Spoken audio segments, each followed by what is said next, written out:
Hi, it's me again with yet another LingQ video. And today I want to talk about how to find the right material to read in LingQ depending on your current level. Because there is a difference in how you should approach reading as a beginner and as an advanced learner.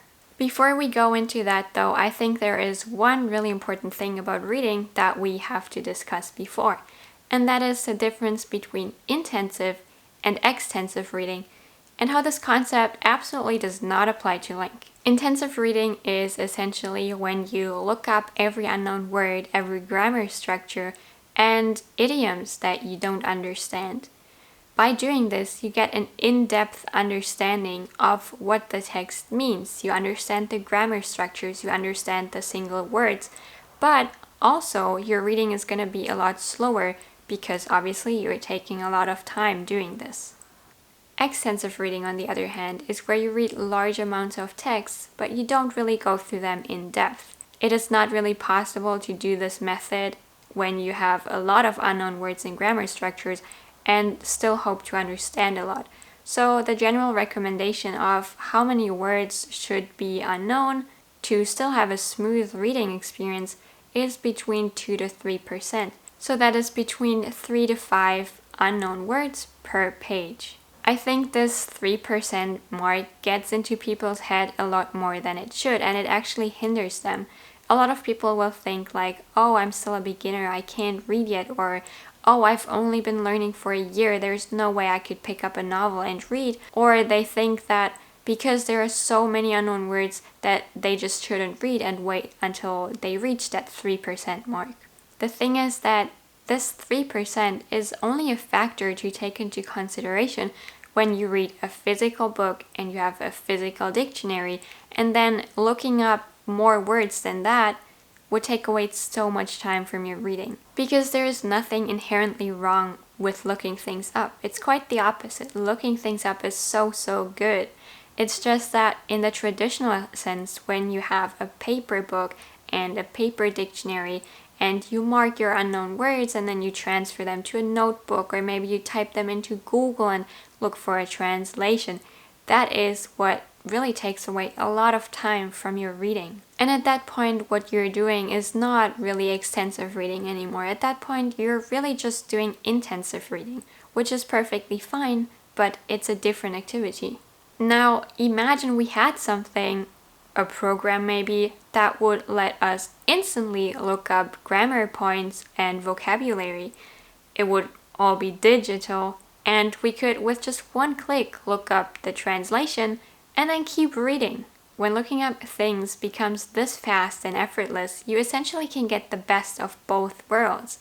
You still get the lookups, the really heavy lookups where you just look up every single word, but at the same time, the lookups are not going to take away from your reading time, and you can still go through massive amounts of texts. And if you think about it, the 3% threshold becomes quite obsolete.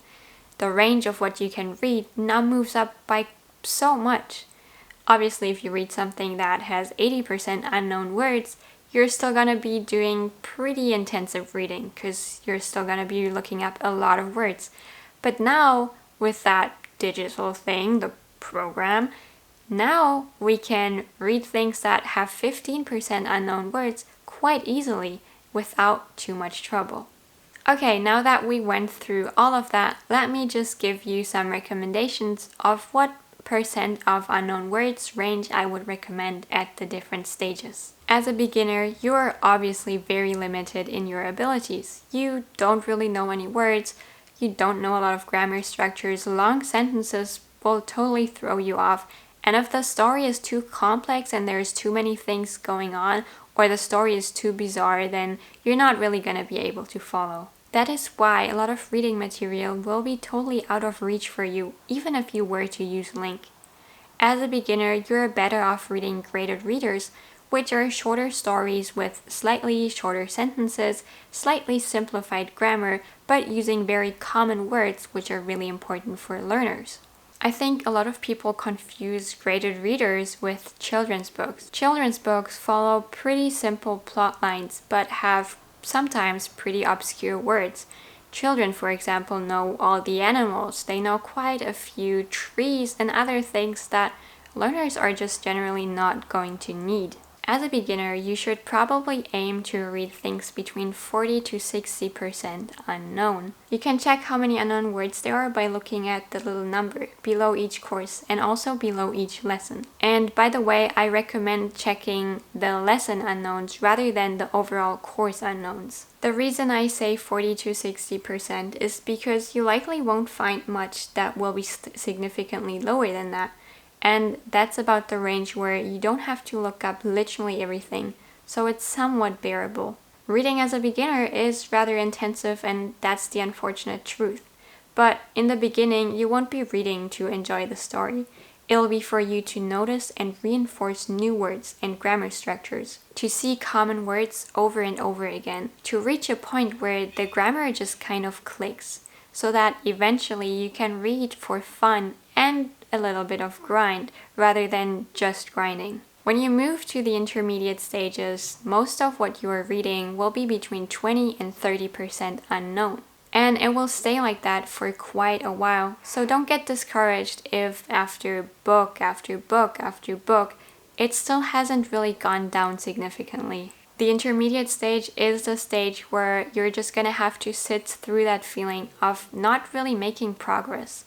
And you just have to keep going and keep going and keep going. Luckily, LingQ tracks the words that you know, so you can still see that you're making progress even though it might not feel like it. The other thing is that now as an intermediate learner, you can kind of read what you enjoy rather than just read what is simple enough to read. By the way, I know I said that the range of things that you can read moves up by quite a lot, but that doesn't mean that you always have to go for the very hardest thing you can find.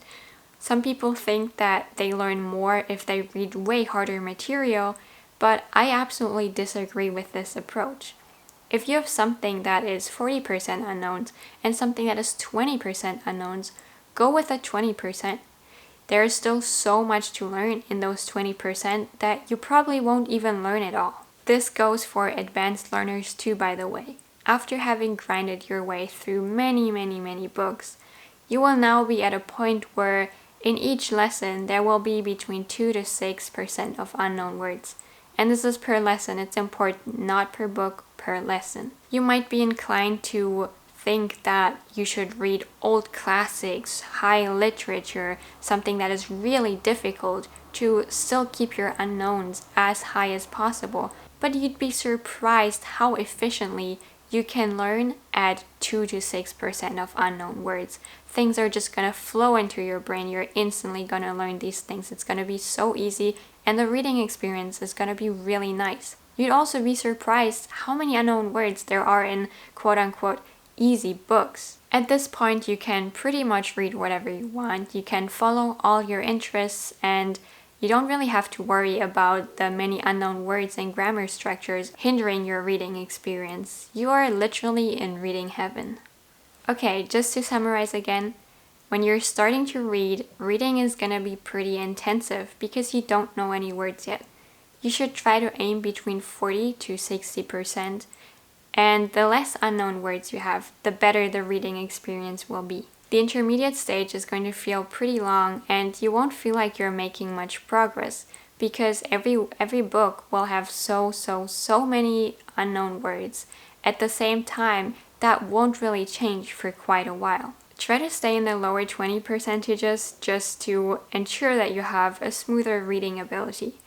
As a bonus, you now get to choose what you want to read. You can kind of read things that are a little more interesting to you rather than just based on what you're capable of. As an advanced learner, you can freely choose whatever you want to read, as most things will be between 2 to 6%.